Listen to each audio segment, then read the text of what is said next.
Last week, Dana White said that it would be disrespectful to ask Stipe Miocic to fight for an interim title.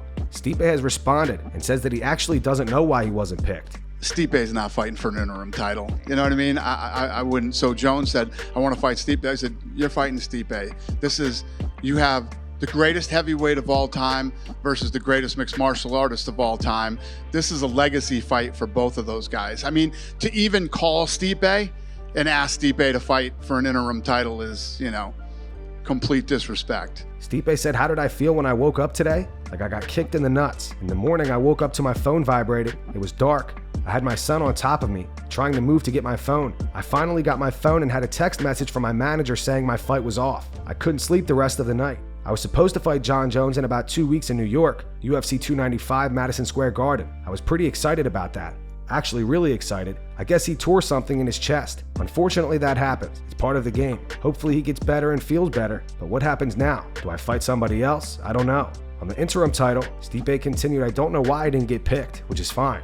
I understand that they have a direction that they want to go. I'm okay with that. Every guy in the division is tough. I definitely want to fight the biggest fish, which is Jon Jones. It wasn't my choice, it was theirs. Listen, everything happens for a reason. The fight being canceled, it sucks. No question about it. Unfortunately, that's just the game we're in. It happens. Like I said, I hope he's okay. You want to be the best, you've got to beat the best. I want that belt back. It's my belt. It's going to happen.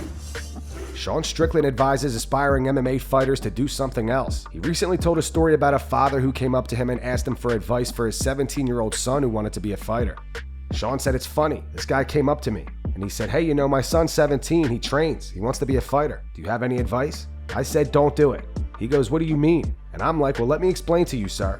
Let me explain if you guys have kids at home who want to be a fighter. Let me explain to you the joy of being an MMA fighter. I was like, you see the Contender Series fighters? What do you think they make? And he goes, I don't know. I go, they make 5 and 5. If they lose, they make 5. And he goes, damn. I go, if you lose, guess what? You're not going to the UFC. So this entire life you could have spent building a life, doing any other aspect in life, you chose to train fighting.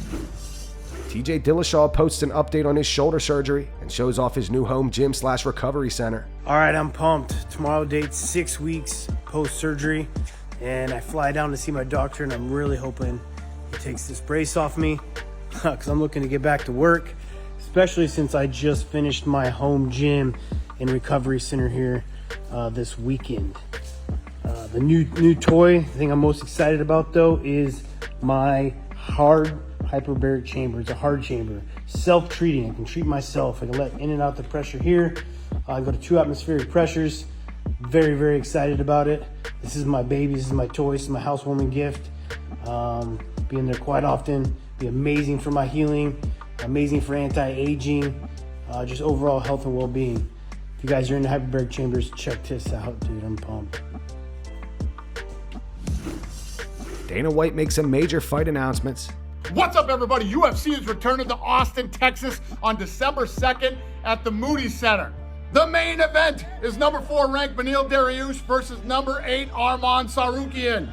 2 elite lightweights, no holes in their game, 26 finishes between them, 15 in the first round. Dariush is a long-time veteran trying to remain at the top, and Tsarukyan is the guy that many people believe has the best shot of anyone in the top 15 at taking out Islam Makhachev. He's been the dark horse of the division, and a win here puts him in the top 4 on the verge of a title shot. The co-main event, number 9 Dan Hooker faces number 12 Bobby Green. That is also 5 rounds. Dan is that anywhere, anytime type fighter. 18 of his 23 wins are by finish. He's well-rounded, but known for his aggressive striking style. Bobby is on fire, coming off a 30-second knockout. Only a month ago, he was the main event. Green will meet him in the middle with his hands down, moving forward, daring Hooker to go toe-to-toe like he always does. And he will be looking for his 21st stoppage, and he's looking to move into the top 10. Some other great fights in this card. Kelvin Gastelum is dropping down to welterweight versus number 9 Sean Brady. Former flyweight champ Figueiredo is moving up to bantamweight to take on the number 8 ranked Rob Font. Former bantamweight champ Miesha Tate is back to face number 13 ranked Julia Avila. This one is going to be fun. Khalil Roundtree versus undefeated Azamat Murzakanov. 2 of the scariest punchers in the light heavyweight division.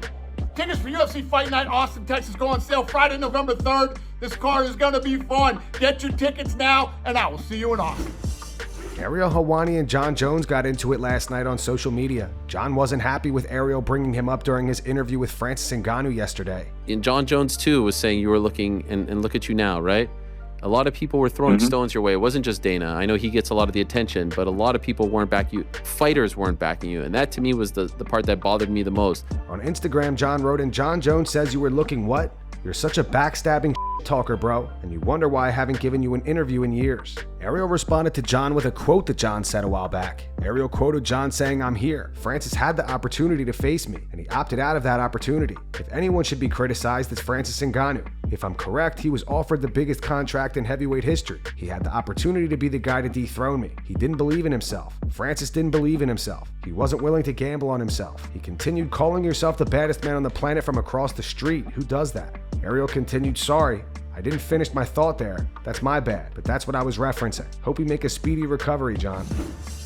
Darren Till is frustrated at the fact that a streamer like IShowSpeed is making millions, while he is currently selling his own clothes. Darren was actually recently sued for his Raw Dog beer by an apparel company over the use of the word raw. They own the trademark. Yesterday, Darren tweeted this. It's a photo of the streamer IShowSpeed. He wrote, "I hate this kid so f***ing much. How is this type of behavior earning him millions? And I'm sat here in the back bedroom looking at what clothes to sell. Sad, honestly. I hate society." He followed up with this photo. He wrote, "I'm not lying, by the way." Both tweets were deleted shortly after.